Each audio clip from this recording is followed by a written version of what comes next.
You know about the Moors? Yeah, well, from what I've heard about them, it felt like they were the first, like, they were black, right? They were black. Black tribe. They were black. But they also went through a lot of persecution as well, right? Well, basically, they developed Europe in a lot of different countries. They were rulers, emperors, and kings of Europe.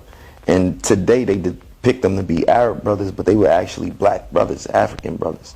And so they taught the European civilization. A resensitization of history too. Like, a lot of people who are darker skin tones, when you see statues of them, they kind of lighten them, or they kind of, he who controls history kind of, you get to, it's usually whoever who's conquered and who the winners kind of rewrite the story, right? You ever see Jake Paul visiting the Vatican or some shit like that?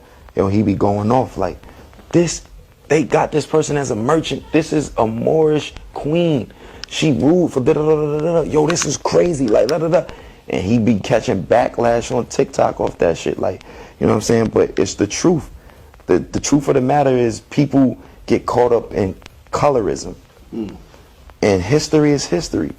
And the thing is just how to depict or differentiate rewritten history, untold history, and what really fucking happened. And the truth is, what really fucking happened, some of it we'll never know. But I do have, an idea of what, happened. And it, legend has it that these guys, history tells it that these guys came to Europe at a time where, they were sleeping in the cabins with the animals, and it was like a bunch of diseases and stuff. And we taught them running water and soap. We bought that there. We bought architecture there. We built those temples and, palaces and, all of that stuff. That was done by African, architects. Not only that, taught them religion, taught them hierarchy, taught them, all of the essentials, eating with forks and spoons. Like, these are the things that was inverted and kind of stripped away from us. And I wear pearls because if you look at the Sardinian flag, right, it depicts Moorish brothers with their heads getting cut off. If you look at it, right, and their heads are cut off, and they had a blindfold on their eyes while their heads was getting cut off. And now, I think in like the, 40s or 60s or something like that, they re-illustrated it and put the headbands on the head, and that's why I wear the t-shirts and shit how I do, because they said it was too vulgar and it was just too offensive, And every year, do you know that there was African rulers of Spain, African rulers, of Italy, African rulers of these different places. They were black kings, and there was an interracial genocide that happened. That predates a whole lot of shit. And what ended up happening is every year we see, no freaky, pause, like no freaky, total disclaimer. You ever see porn and it be like white woman and a cuckolding husband with her black bull? Yeah. Bro, that bull is a representation of the black Moors being chased out of Spain. That's why every year you see those guys that look like Commodores, like in Spain, chasing the bulls down the block, because that's a ritual, a celebration of when they chase the Moors and the kings out of Spain, bro. Yeah, and that's why they slay it at the end of the chase. You feel me? And so cuckolding comes from that day when they took the pearls off the men, put it on the wives and made it feminine. They took the kilts, made it feminine. And, pause, no freaky again.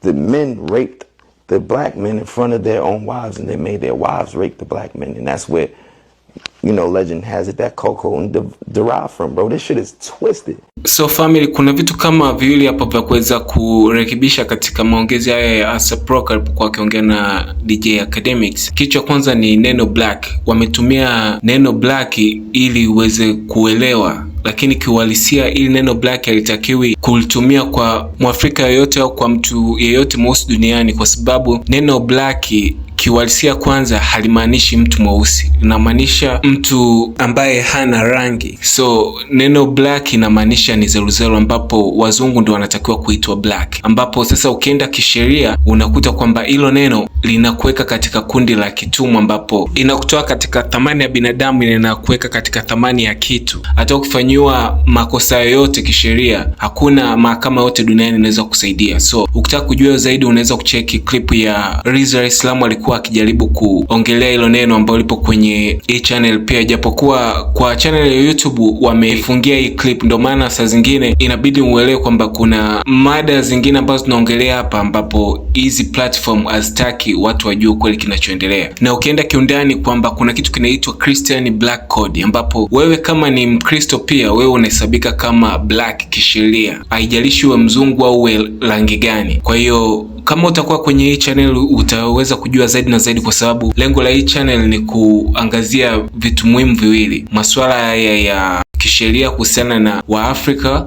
na kuweza kujitambua, na pia vile vile kuhusiana na kuconnect dot kati ya mambo ya kiroho na mambo ya kimwili, ambapo naona channel nyingi zinaongelea kuhusiana na masuala yanayoendelea ya kibinadamu na masuala ya kiuchumi na masuala ya maisha kwa ujumla. Katika game ya maisha wanashindwa kuconnect dot kati ya masuala ya kiroho na masuala ya kimwili, ambapo yote yanashirikiana. So kama upo kwenye channel hiyo, ndo kitu ambacho tunaangalizia sana, na pia story ya jinsi gani mfumo wa serikali ya Marekani unavyofanya kazi, kwa sababu kwa ukijua nchi ya Marekani ina serikali mbili. Kwa hiyo ukijua, kama ukiwa kwenye channel utajua jinsi gani serikali ya Marekani inavyofanya kazi, na kwa nini watu wa Marekani ambao ni weusi wanatakiwa kutumia jina la Mo, ambao kisheria ile jina la Mo ndo linawapa mamlaka ya kuweza kumiliki hiyo nchi yote ya Marekani wakiwa kama watawala. Na kitu kingine cha kuangalizia katika mazungumzo haya ya ASAP Rocky ni neno Arab, kwamba amesema kwamba historia siku hizi inasema kwamba walioleta maendeleo katika bara hilo la Ulaya ni Waarab na sio Waafrika. Sasa inabidi ujue family kwamba kuna propaganda ambazo zilitengenezwa rasmi kwa ajili ya kuweza kuficha uhalisia na majina ya Afrika ambao walikuwa wanatumia kwa mida fulani, kwa sababu ukijua kwamba Waarabu arisi ni wa Afrika. Na ukitaka kujua kuhusiana na hilo kwa undani, unaweza kuangalia na kusoma kitabu kinachoitwa Unknown Arab au TV Arab au Arab of Sudan. So unaweza kuelewa uhalisia kitu gani ambacho kinaendelea. Na najua moja swali ambalo unaweza kuwa unajiuliza family kwamba sasa Mo ni nani na si wa Afrika, huko ni akina nani?